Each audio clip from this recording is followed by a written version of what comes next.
India most awaited project Pushpa 2 పై అంచనాలు భారీగా ఉన్నాయి. సుకుమార్ ఈ సినిమాను ఎంతో ప్రతిష్టాత్మకంగా తెరకెక్కిస్తున్నాడు. మైత్రి మూవీ మేకర్స్ వారు భారీ బడ్జెట్ తో నిర్మిస్తున్నారు. రష్మిక మందన హీరోయిన్ గా నటిస్తుండగా దేవిశ్రీ ప్రసాద్ సంగీతం అందిస్తున్నాడు. ప్రస్తుతం ఈ సినిమా షూటింగ్ శరవేగంగా జరుగుతోంది.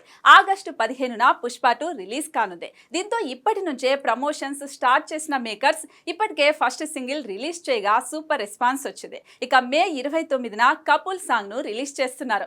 ఈ పాటలో పుష్పరాజ్ శ్రీవల్లి స్టెప్పులు మామూలుగా ఉండవని అంటున్నారు. ఇక్కడి నుంచి పుష్ప 2 నుంచి బ్యాక్ టు బ్యాక్ అప్డేట్స్ ఇవ్వనున్నారు.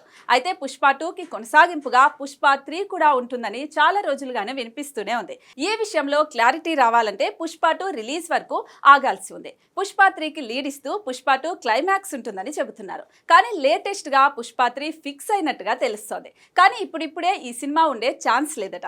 పుష్ప 2 తర్వాత సుకుమార్, అల్లు అర్జున్ రెండేసి సినిమాలు చేసిన తర్వాత పార్ట్ 3 పై దృష్టి పెడతారని సమాచారం. ఈ లెక్కన పుష్ప 3 రావడానికి చాలా సమయం పట్టనుంది. ఈలోపు రామ్ చరణ్ తో సుకుమార్ RC-17 తో పాటు విజయ్ దేవరకొండ సినిమా కంప్లీట్ చేసే ఛాన్స్ ఉంది. బన్నీ వచ్చేసి త్రివిక్రమ్ సినిమాతో పాటు సందీప్ రెడ్డి ప్రాజెక్ట్ ని పూర్తి చేయనున్నాడు. కుదిరితే మధ్యలో అట్లీతో కూడా ఒక సినిమా చేయనున్నాడు. అయితే KGF 3 కూడా ఇదే స్ట్రాటజీతో రాబోతోంది. సలార్ 2 NTR సినిమా తర్వాత KGF చాప్టర్ 3 చేయడానికి రెడీ అవుతున్నాడు నీల్.